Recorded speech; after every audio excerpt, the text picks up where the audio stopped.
Hello दोस्तों, आप लोगों का एक बार फिर से स्वागत है आपकी अपनी एकेडमी चेकमेट एकेडमी में। दोस्तों, इससे पहले वाले पार्ट में हमने बात की थी अलाउद्दीन खिलजी की सैनिक व्यवस्था के बारे में, और आज इस पार्ट में हम बात करने जा रहे हैं अलाउद्दीन खिलजी की बाजार व्यवस्था के बारे में। दोस्तों, अलाउद्दीन खिलजी ने अपने केंद्र में एक बहुत ही बड़ी और स्थायी सेना रखी और साथ ही उस सेना को नगद वेतन भी दिया गया।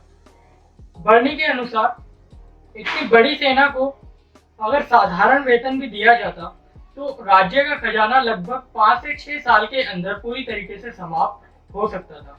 इसी कारण अलाउद्दीन खिलजी ने सेना के वेतन में कटौती करना शुरू कर दिया और उसने यह भी ध्यान में रखा कि कहीं कटौती करने से सेना के मन में विद्रोह की भावना उमड़ ना सके। इसके लिए अलाउद्दीन खिलजी ने सैनिकों की जो दिनचर्या थी, सैनिकों का जो जीवन था, सुविधाजनक बनाने के लिए वस्तुओं के मूल्य को निर्धारित करना शुरू कर दिया। किसान दूर दराज के इलाकों से दिल्ली में अपने सामानों को बेचने के लिए, अपनी वस्तुओं को बेचने के लिए आया करते थे और सुल्तान अलाउद्दीन खिलजी खुद उन वस्तुओं के उत्पादन मूल्य के आधार पर उस वस्तु की कीमत निश्चित किया करते थे। अलाउद्दीन खिलजी ने इस व्यवस्था को लागू करवाने के लिए किसी भी विशेष आर्थिक सिद्धांत या फिर जनता की भलाई की ओर ध्यान नहीं दिया। इसे साफ साफ यह पता चलता है कि अलाउद्दीन खिलजी का जो मेन उद्देश्य था, जो मेन मोटिव था, वो केवल राजनीतिक था। यानी कि अपनी राजनीति को बढ़ावा देने के लिए और सेना और अपने संबंध को अच्छा बनाए रखने के लिए अलाउद्दीन खिलजी का एक राजनीतिक षड्यंत्र जाना जा सकता है।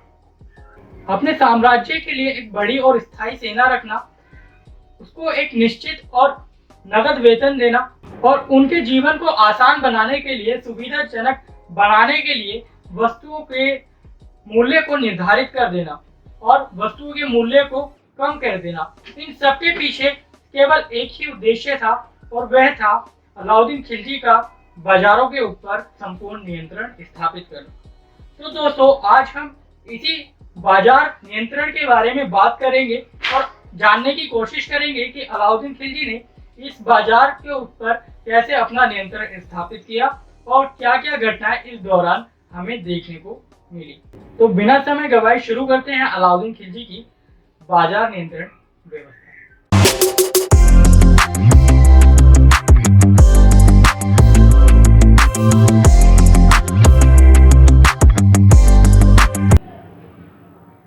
अलाउद्दीन खिलजी ने सभी वस्तुओं के मूल्यों को तो निर्धारित किया ही, साथ ही साथ उन सभी वस्तुओं के मूल्यों को भी निर्धारित करना शुरू कर दिया जो दैनिक आवश्यकताओं की पूर्ति के लिए आवश्यक मानी जाती थी।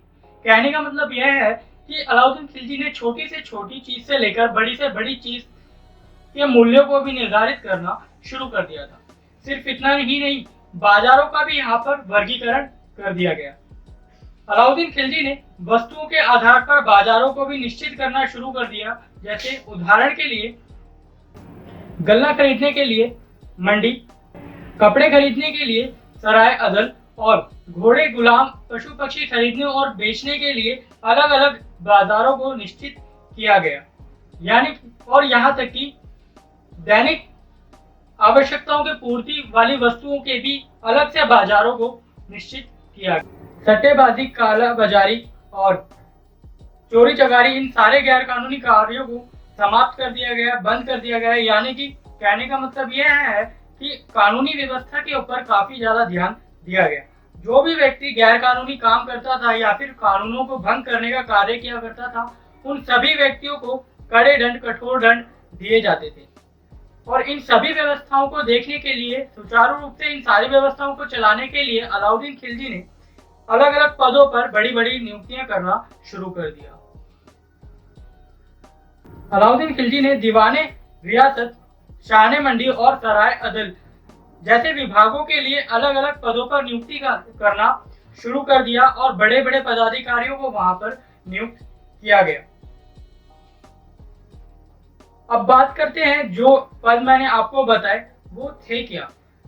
शुरुआत करते हैं शाहने मंडी से। सरकारी पंजीकृत व्यापारियों को ही किसानों से गल्ला खरीदने की आज्ञा दी जाती थी। यानी कि वही व्यक्ति गला खरीद सकता था जो सरकारी पंजीकृत होगा, और हर व्यापारी को अपने आप को पंजीकृत करवाने के लिए शाहने मंडी के दफ्तर के अंदर जाना पड़ता था ताकि वे अपने आप को पंजीकृत करवा सके। सभी व्यापारियों को निश्चित मात्रा के अंदर वस्तुएं खरीदने के लिए बाध्य किया जाता था, जिससे कभी भी किसी भी व्यक्ति को या फिर व्यापारी को वस्तुएं खरीदने में किसी भी प्रकार से कोई कमी ना आ सके। बड़े से बड़ा व्यापारी या फिर पदाधिकारी भी वस्तुओं के मूल्य में बढ़ोतरी या कमी नहीं कर सकता था। अगर कोई व्यापारी या फिर कोई किसान वस्तुओं को कम तोला या नापा करता था तो ठीक उतना ही मांस उसके शरीर से निकाल लिया जाता था। अलाउद्दीन खिलजी ने मलिक काबुल को शाहने मंडी के पद पर नियुक्त किया और दीवाने रियासत के पद पर मलिक याकूब को नियुक्त किया गया। बात करते हैं सराय अदल की। सराय अदल एक प्रकार का बाजार था जहां पर 10,000 टके से ऊपर की कीमत वाली वस्तुएं यानी कि बहुमूल्य वस्तुओं को खरीदने और बेचने के लिए लाया जाता था और उस वस्तु का वहां पर व्यापार किया जाता था। इस सब के अलावा गुप्तचरों जैसे पदाधिकारियों की भी नियुक्तियां की जाती थी, जिससे वे राज्य की व्यवस्था को सुल्तान तक पहुंचा सके, उसके बारे में सूचना सुल्तान तक पहुंचा सके। इन सभी पदाधिकारियों के पास अपने अपने विशेष अधिकार होते थे और साथ ही इन सभी पदाधिकारियों के पास सजा देने के अधिकार भी अलाउद्दीन खिलजी द्वारा दिए गए थे। बड़े से बड़ा धनवान व्यक्ति या फिर व्यापारी भी कोई अगर बहुमूल्य वस्तु खरीदना चाहता था तो उस व्यापारी या फिर उस व्यक्ति को दीवाने रियासत और शाहने मंडी से उस वस्तु को खरीदने के लिए आज्ञा लेनी पड़ती थी। अलाउद्दीन खिलजी की बाजार नियंत्रण व्यवस्था उसके लक्ष्यों की पूर्ति के लिए तो एकदम सफल मानी गई, लेकिन बाकी सभी लोगों के हितों के लिए वह काफी ज्यादा असफल रही। चाहे वह व्यापारी वर्ग हो या फिर चाहे वह किसान वर्ग हो, कोई भी वर्ग उसकी इस बाजार नियंत्रण व्यवस्था से खुश नहीं था। वह ना तो राज्य की हितों की रक्षा कर रही थी और ना ही वह व्यापारी या किसान वर्ग के हितों की रक्षा कर रही थी। यह व्यवस्था ऐसी थी जिसे ना चाहते हुए भी किसान और व्यापारी यानी पूरे राज्य को स्वीकार करना पड़ रहा था। यही कारण था कि अलाउद्दीन खिलजी की बाजार नियंत्रण व्यवस्था उसी के साथ साथ समाप्त हो गई, यानी कि जो ये बाजार नियंत्रण व्यवस्था थी वह केवल अलाउद्दीन राज्य के शासन काल के दौरान ही टिक पाई और अलाउद्दीन खिलजी की मृत्यु के बाद उसकी यह बाजार नियंत्रण व्यवस्था भी पूरी तरीके से समाप्त कर दी गई। तो दोस्तों, यह थी अलाउद्दीन खिलजी की बाजार नियंत्रण व्यवस्था। आपको यह पार्ट कैसा लगा हमें कमेंट्स में जरूर बताएं और हमारे चैनल को सब्सक्राइब करना मत भूलिएगा। हमारी आपसे फिर से मुलाकात होगी अलाउद्दीन खिलजी की सैनिक व्यवस्था के साथ अगले पार्ट में।